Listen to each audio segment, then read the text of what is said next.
Ferrari have a secret upgrade ready for this weekend's Italian Grand Prix at Monza, the home race for the team. And with every season that Ferrari come to Monza, there is generally a major upgrade package for the event. Last year they had a big one which saw Charles Leclerc take the race victory for the team. This year it's smaller, but it is what is being dubbed as an extreme upgrade for the car. Now, what this is pertaining to is literally a version of the rear wing which we can see on screen right now, which is the very much low downforce, low drag setup that the cars will be running in Monza. But this newer, extreme upgraded version which they have for this weekend is going to be visually different, visually striking. Now, it's not a magic bullet, but it's something they wanted to introduce for this event, and they have it in the garages for the drivers to try it out in practice. And I suppose if all goes to plan, it will be on the cars for qualifying and the race come the main portion of the weekend.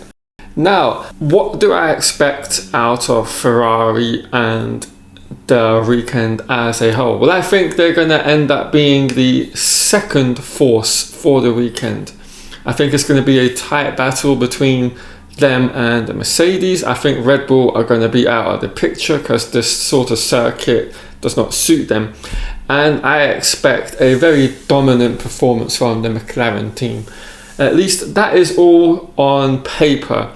Sometimes, as can happen with literally what we saw last year in Monza, cars can perform much better than you expect because that Monza victory came out of nowhere. We did not expect to see Leclerc do a one stop, if memory serves me correctly, and go all the way to the end with the race victory. So it can throw up a little bit of a curveball every now and then at Monza. But one thing is certain, Ferrari are always relatively strong here in comparison to their opposition, and I expect no different this weekend. Now, a little bit more info on this extreme rear wing that they have for the event.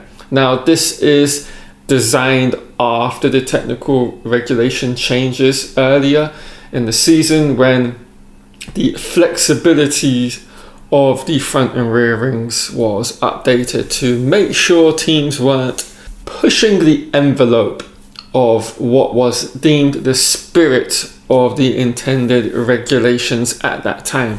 We have had a huge documentation of multiple teams pushing that boundary and going over the edge as the FIA seemed and deemed it at the time. Begun with McLaren in Baku, and we saw Mercedes, we've seen Aston Martin, and to a lesser extent Ferrari's front and rear wings flex dramatically more so than they did last year as a result of trying to catch up to the McLaren team.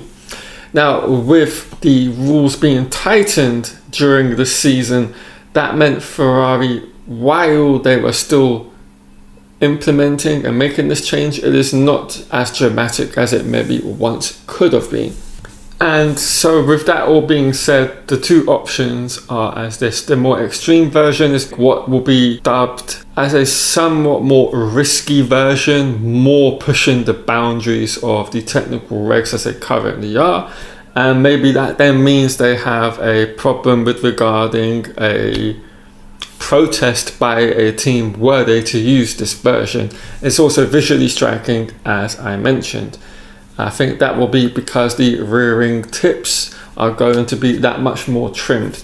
Now, the regular version is the one which they've used for 23 and 24 to great effect. And again, it's on the cars for this weekend. And that's the starting point from which Ferrari will be using the car, will be using that part from.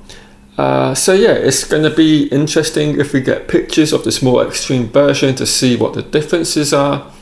Not only that, but will they actually run this extreme version in the actual practice sessions or across the main portion of the Grand Prix weekend? Only time will tell.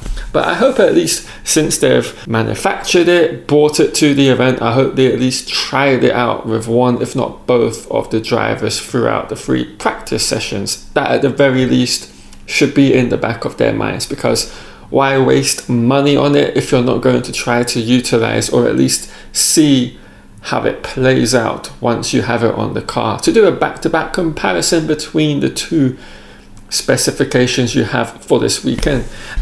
And of course, the key point for Ferrari when testing this out across the practice sessions is to see how that extreme rear ring design works in tandem with the setups they have already decided to go with on these opening practice sessions on Friday, and to see if they need to, whether they can implement changes during these sessions to get a better optimized setup, as well as working and operating window for the drivers respectively, because of course I'm sure both Leclerc and Hamilton will have slight variances in the sort of preferences they want out of the car in terms of drivability, the feel, the handling, the feedback they get from the car with that extreme rear ring attached to it.